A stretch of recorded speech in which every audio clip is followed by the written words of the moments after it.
2 of Cultures and Societies of Arab-Speaking Countries.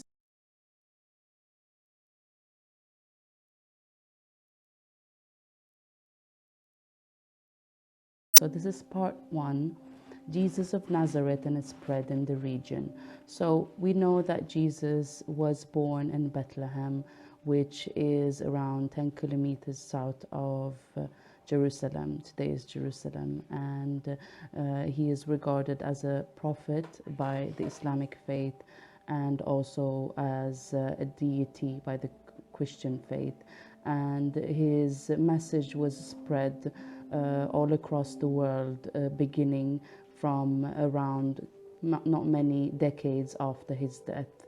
And by that time it had, so the first area that Christianity spread to was the Middle East, and that was the 1st century onwards.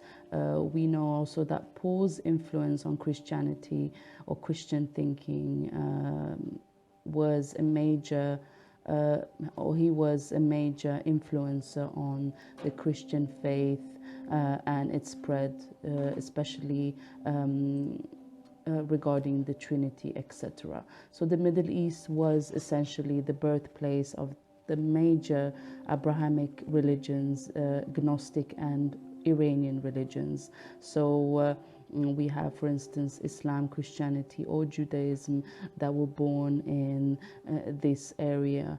And to this day, the Middle East has a large minority of Christians, Jews, and other minorities like the Mandaeans that follow John the Baptist, for instance.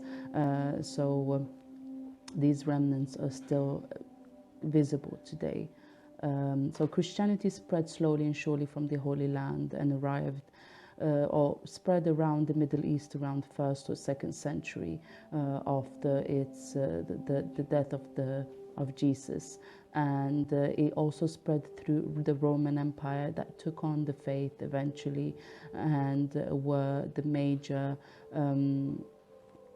callers to this religion.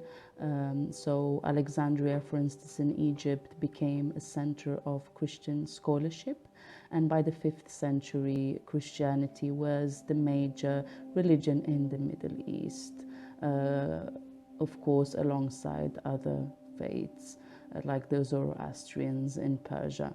So this fall of the Western Roman Empire did not have an impact on the Christian faith in the Middle East. Instead, the Christian faith in the Middle East and North Africa were followers of the Eastern Roman Empire and the Eastern Church. By that time as well, Greek became the lingua franca of the Middle East and was used in sermons and in important texts.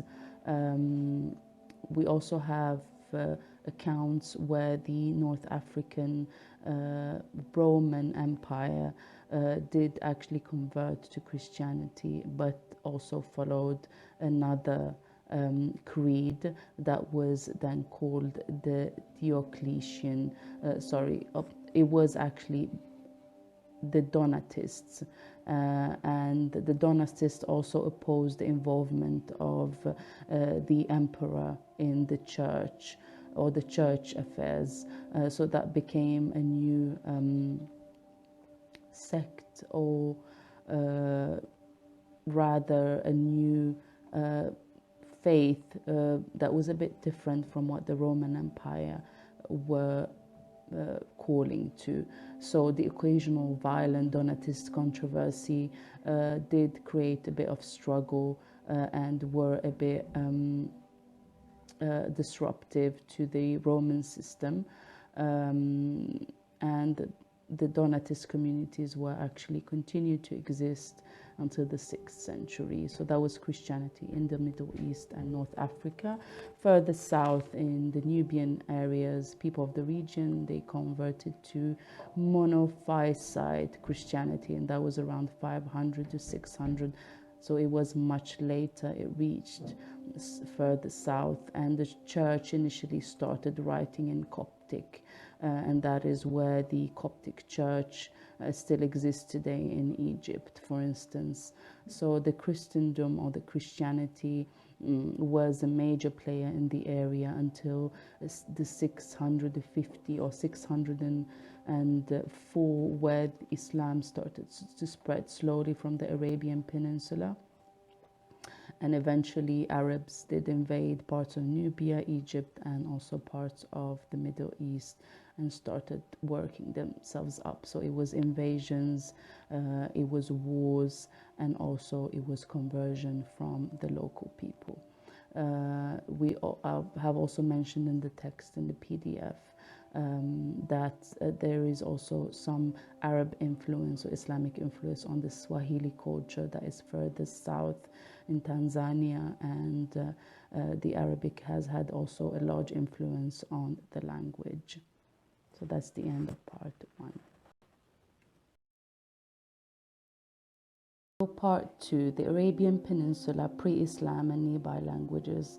We have mentioned in week one about the invasions and the different kingdoms and peoples and empires that took over the Middle East and parts of North Africa, and with them came also their languages. So the Middle East has had several lingua francas: Akkadian, Aramaic, Greek, and of course later on Arabic. So they were also exposed to nearby languages such as Persian and the Dravidian languages in India. So at the arrival of Christianity, the first few decades or century was a message that was spread through Aramaic, which is a Semitic language familiar or from the family of the Semitic languages such as Arabic, and then later on was spread through the Greek faith.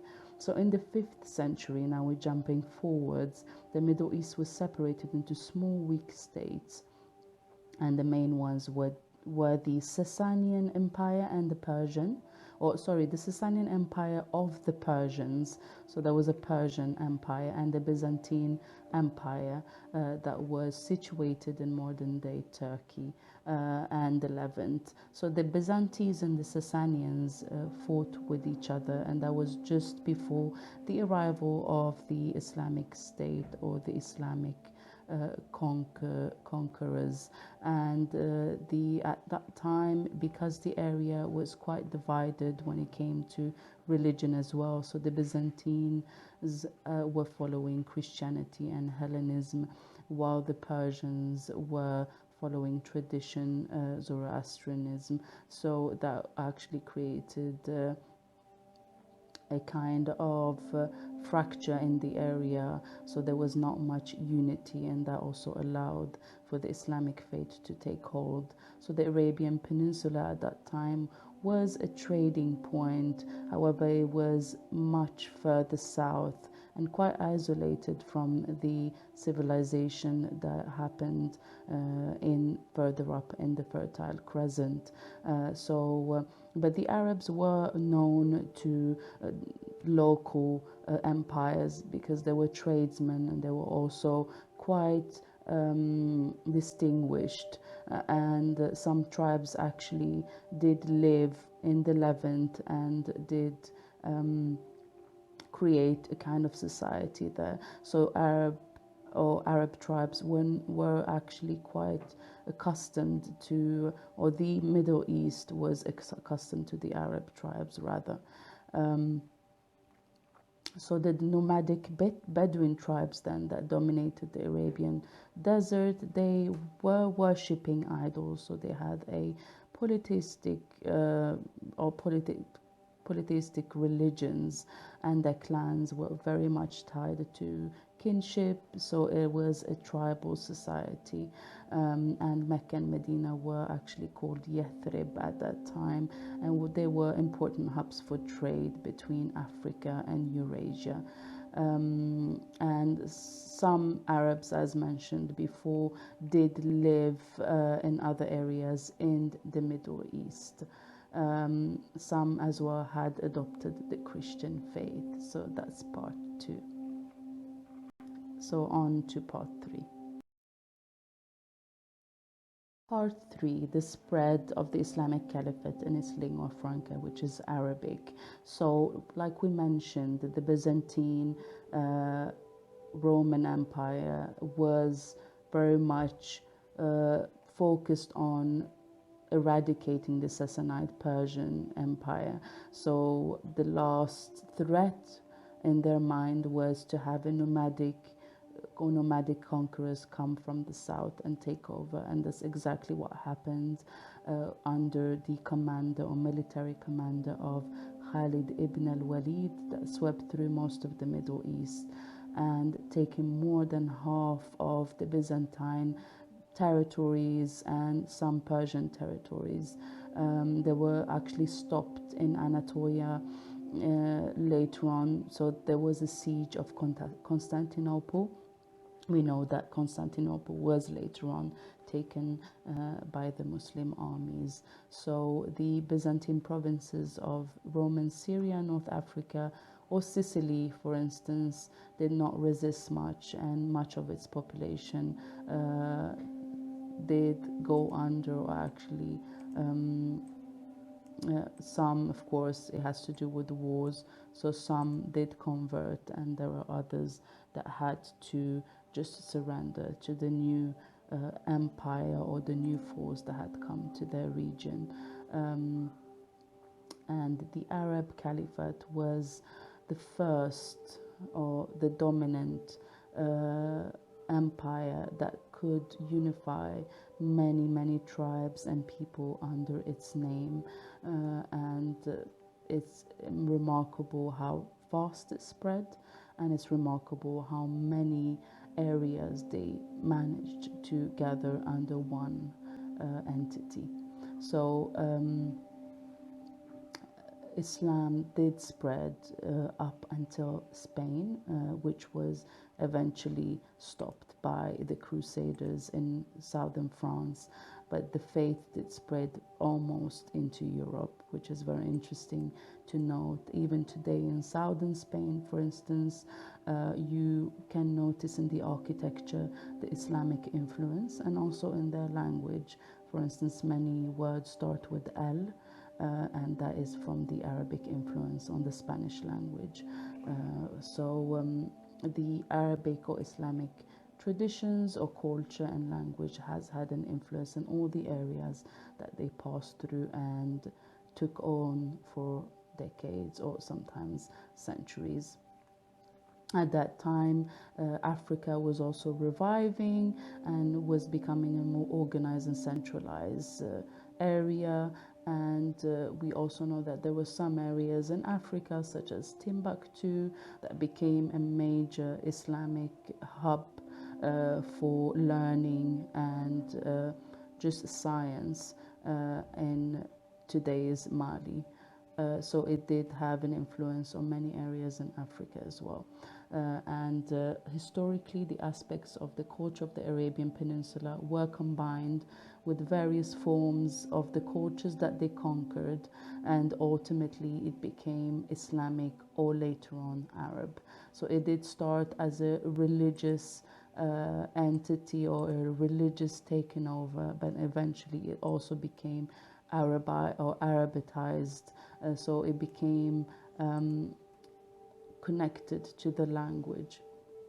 So the Arabic language began to serve as a lingua franca in many areas, and various dialects were formed wherever it took over. That is why today you may notice that depending on where you are in the Arab world, the dialects differ depending on the local language that existed before Islam.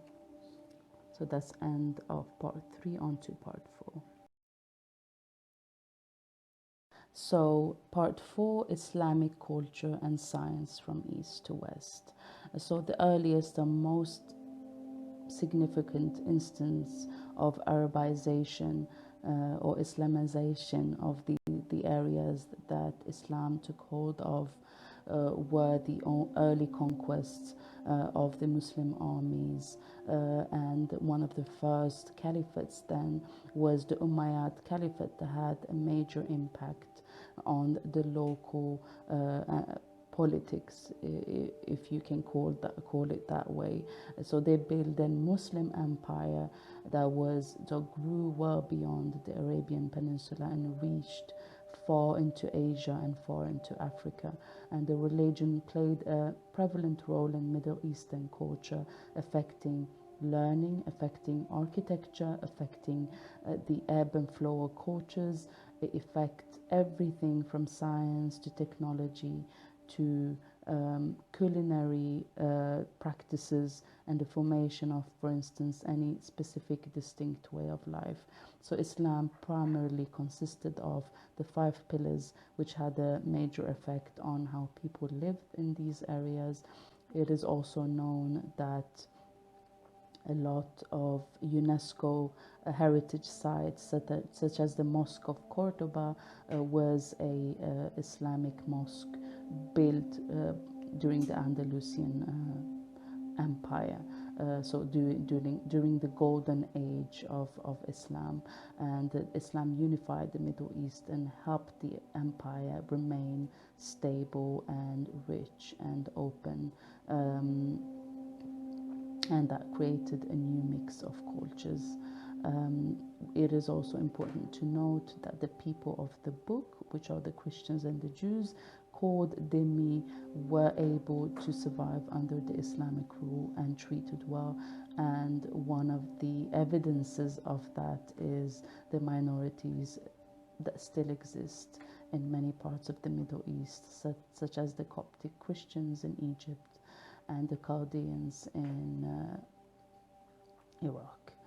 So Arabian culture took off during the early Abbasid age. So the Umayyad Caliphate was more about expansion. During the Abbasid Caliphate, it was more about the creating a rich culture under the new Islamic rule and language, and many Muslim scholars took on the advances in medicine, in maths, in astrology, and also translating books, or for instance Greek books that later on served or benefited the West. And there are many theories that say that the Renaissance that started in Southern Europe, it was actually ignited by the Islamic thirst for knowledge that was later on spread to parts of Sicily and Italy that were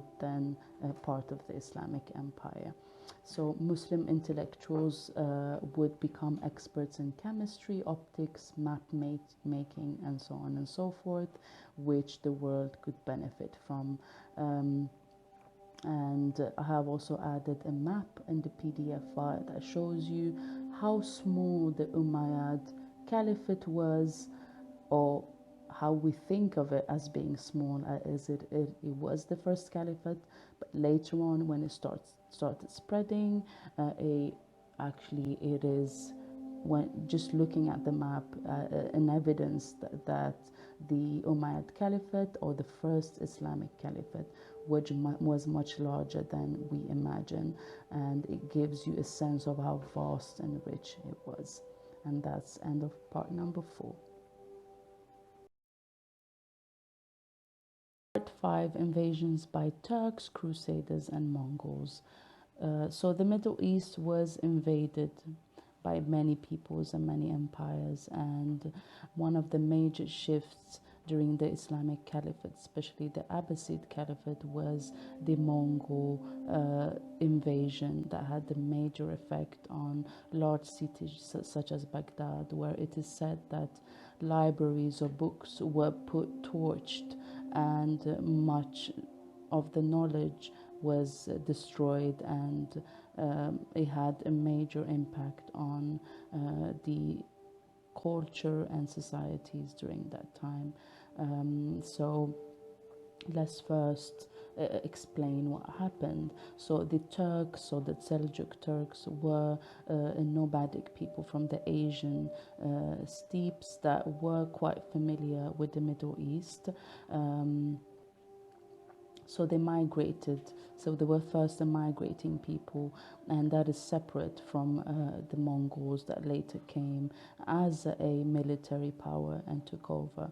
So they were quite, for instance, Egypt held out under the Fatimid caliphs, and then eventually these empires, or the Fatimid and the Abbasid caliphates, did succumb to the Mongol invasion.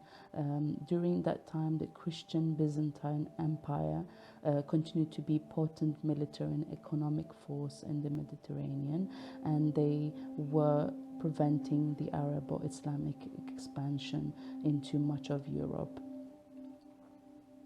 And the Seljuks ruled parts of the Middle East for about 200 years, but their empire soon broke up into a number of smaller sultanates.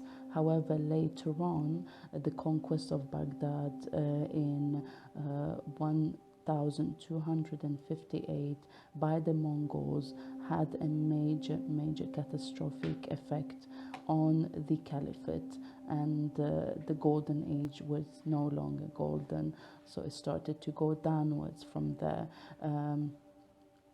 The Khagan, or the Great Khan of the Mongol Empire, did die later on in 1259, and any further expansion was to put on hold. There was also much division in the Mongol, or in Mongolia, to how the empire would spread. So a lot of the tribes were not in favor in taking over these foreign lands, and eventually the regions or the Mongol Empire was not able to reach a consensus as to who to elect the Khagan, and also which areas to take on, and so forth. So the Mongols eventually retreated in 1335, but the chaos that they left behind had a major impact.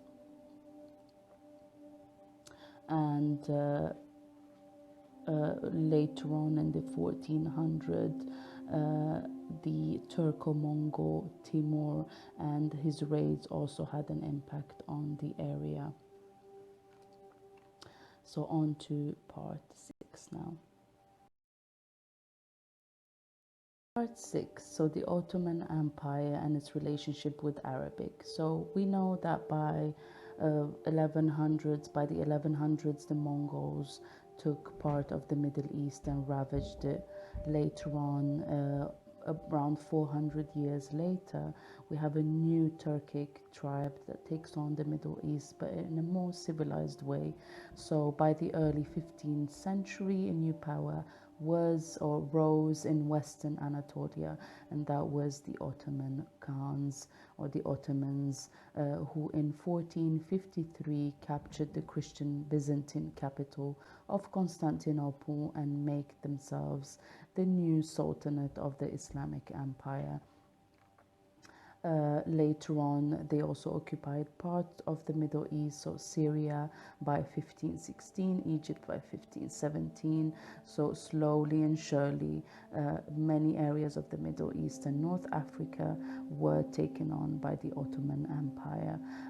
It is also interesting to know that in the PDF, I do mention the Mamluks, which were soldiers that were really originally slaves from the Balkans, actually, that were used during the caliphates, and that were actually a tool, or were used as a tool or to protect the caliphate during the invasions, and they were also used in this instance with the Ottoman Empire that eventually took hold over the many parts of the Middle East, and eventually the Middle East and the Arabian or the Islamic world succumbed to the Ottoman Empire, which was a Turkic empire. However, they valued Arabic very much. Later on, when it came to the modernization of Turkey and the collapse of the Ottoman Empire. By the end of it, there was a sour taste, or there was some negative experiences that some Arab country felt or experienced during the Ottoman Empire, such as the Ottomans preferring Turkic or Ottoman governors over Arabs in many villages and cities, and also treating the Arabs a bit like second-class citizens. However, there are other accounts where the Ottoman Empire was the largest unified power, and they were able to unify much of the Islamic world, letting it flourish under its shadow. So the Ottomans had much pride when it came to their Turkic origins, and by the 1700s, the Ottomans had been driven out of some parts of Europe, such as Hungary and Bulgaria. The Ottomans also had some influence in Europe, related to some Muslim conversions in Albania, for instance. However, later on, they did not have any grasp over these areas, and the Industrial Revolution started, capitalism started, and Europe started to rise from or towards a new age of technology and new politics, and that is where the Ottoman Empire became, as they call it, the sick man of Europe. They were not able to handle the new arrival of new ideas and so on and so forth, so it was quite hard on them. And also at the same time, the British and the French were then involved in some plotting with Arab leaders in the Middle East to take over parts of the Middle East. I have explained here in the PDF a bit more about that, and also the Turkish and the Arab sentiments towards the Ottoman Empire. Of course, it's a contested issue, and what we understand from this is that Turkish did have some influence on the language. For instance, in Iraq, we use some Turkish words. So that's the end of week 2. I hope you enjoyed that.